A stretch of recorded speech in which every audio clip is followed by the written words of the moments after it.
the sunrise. Terrific.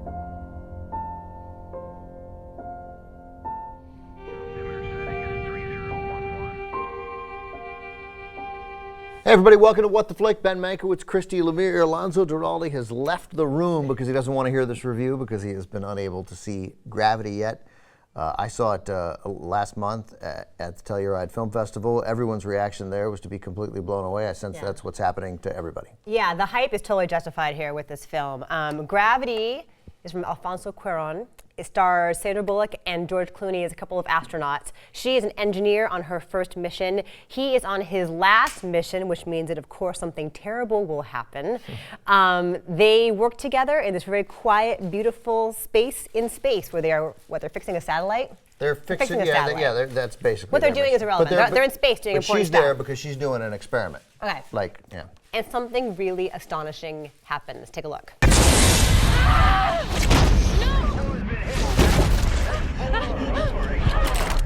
Houston, Dr. Stone is off structure. Listen to my voice. You need to phone. I'm losing visual of you.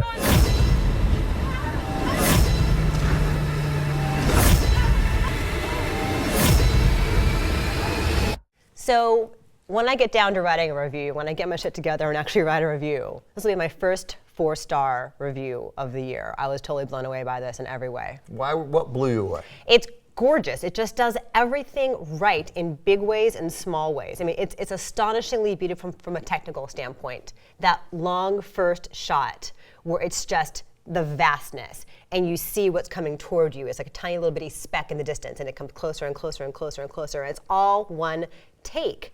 And you actually get the sensation that you are watching Sandra Bullock and George Clooney in space. I mean, how he does it, I don't know how he does it. It is so beautiful, and yet it's intimately detailed, it's thrilling.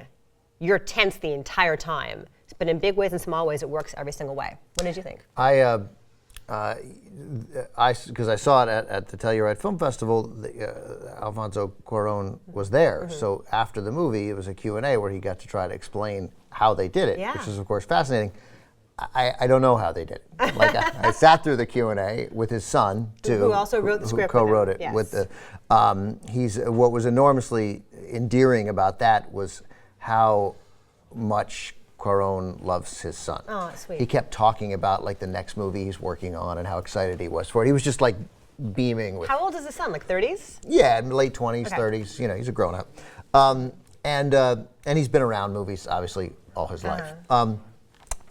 There are moments with Sandra Bullock where she is more so than the shot you're talking about. Mm-hmm. But there's a lot of solid takes. But where Bullock is for a long time, there's a lot of takes where Bullock for a very long time is the only one being shot. Mm-hmm. You know, and I was really taken by how good she was and how impressive that was because there's nothing to act off. And you can't break it, and she's in the most stressful time any of us could ever possibly imagine. She's a mission specialist, so she's really there. She's a scientist. She's not an astronaut. Right. She's trained then as an astronaut she's to an do engineer. to do her experiments. Right. But she is like in space when she's like, wow, I didn't think I'd have to pay attention to all these things now that I have to pay attention to because there'd be other people to help. Now that I'm floating in space. Right, now that I'm floating in space. So I thought she was great. Mm-hmm. I don't know what keeps me from being as enthused about this movie as everyone else. Mm-hmm. It's a little unfair because I'm enormously enthused about it. It's really good. So right? What's it lacking then? I don't even know. I just like when you like a movie that if you were going to grade it and it was in school and you would give it a 92 and then you feel like an ass because everyone else is giving it a 98. Like I thought it's really good. I guess I wasn't as blown away technically about the vastness of it. Mm-hmm. Maybe, and it's possible to see this movie and get a little bit caught up in the how they did it, even though I don't know how they did it, but you know something magical is happening. It's very complicated. And you know, he described just banks of nerds on computers, right? But it doesn't look fake. It never looks fake. No, it doesn't look fake. fake. That's what's so amazing about it. There were moments when they seemed to get from point A to point B, like if you're driving into Vegas and in the horizon you see you might be 75 miles away, but you're like, hey, there's Vegas. And there are moments like that, like with the International Space Station, and I somehow I thought, really? Is that how it is? Look, Right. I guess it probably is how it is. It's 100 kilometers away. There it is. Go float to it. Right. Go float to it. So that said, I shouldn't. I feel like I'll get put in this conversation as the guy who didn't like it. I'm just merely the guy who liked it slightly You less. loved it, It's a wonderful, wonderful movie. And you know what? You learn so much about them. It's essentially just the two of them. I mean, you have a voice speaking in their ears. It's Ed Harris, which is a nice touch. Yeah, I didn't even know that. I didn't missed realize that it while I whole was thing. watching it. It came to me later on. Yeah. But it's just the two of them. It's essentially a play in space. And they have to learn about each other in the most extraordinarily Yes. tense situation where every second counts in their survival. And Clooney being Clooney can be charming and charismatic and make that process seem believable versus this is a device for character exposition or whatever. You know- like he makes to soothe her, to assuage her because she's petrified. That was a wonderful. That works. His calming her was really good. But you know, I think you may have touched on it a little bit. It felt, and I never thought about this, and it's amazing to say about a film that is so clearly maybe the best ever depiction of outer space, that I felt it was a little stagey. Like You can see the strings. it felt like you're right. It did. It felt like a play. But is that a bad thing? Well, it felt that maybe is what kept me from Being totally immersed. getting totally see. immersed, because I really loved it, but I didn't get totally immersed in it. I tell you now, and I think you'll agree with me, that it is unquestionably the kind of movie that if you go and see it on a Friday night, many people will think I'm going back and seeing a Sunday matinee. Yeah, I think also because I saw it in plain old 3D. I wish I had seen it in IMAX. Yeah, I can't right. even imagine how much more extraordinarily beautiful it must be in IMAX and how overwhelming it must be, the sensation of it all.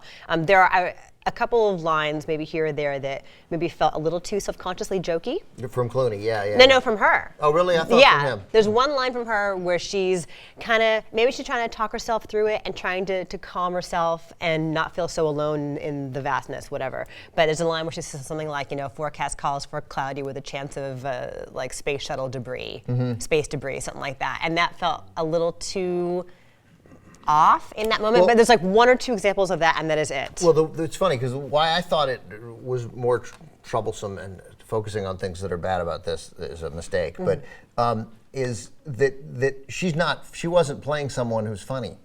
I see. So She's all to me, I business, bought that. right. Like that's a the good kind of point. joke somebody stressed out who can't make jokes would make. That's a good point. And and she's really grounded, and she's had difficult things happen in her life, as we learned throughout the movie, and that she seemed to be that person.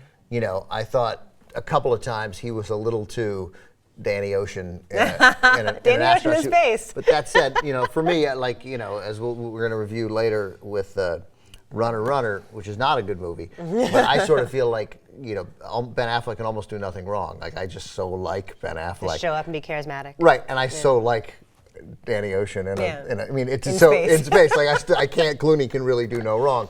But again, that's really nitpicky. It's an amazing movie. It's a movie that whereas last year everybody was like, "Oh, Lincoln should win." Right at this point, we were getting, as soon as Lincoln came out, we were getting hit with "This is the best picture. It won't even be close." Right, and it turned out, of course, that wasn't true. I find it hard to believe that this movie, that we haven't just seen the movie, that based on the way everybody feels about it and the way it's resonated, that's not the movie that's going to win Best Picture. Not having seen many movies that are also wonderful. But you've seen 12 Years a Slave. Yeah, and there may be a feeling that we have to vote for 12 Years a Slave, but I think you can get out of voting for 12 Years a Slave by nominating it and giving Best Actor to Chiwetel Ejiofor. That's what I think will happen. Okay, we'll do our Oscar special very soon. Yeah. What number do you want to give Gravity? I give it an 8.8. I feel like an ass. I got it. But that's a great score. You can change your number. It's a great score. I'm going to give it a 9. Okay. I'm going to give it a 9. Okay. A 9, all right? I'm giving it a 9.9. All right. We're damn close to that's 10. It's a 9.5. 9.5. It is at 98% on the tomato meter. Gravity. The hype is real. It's Bye. great.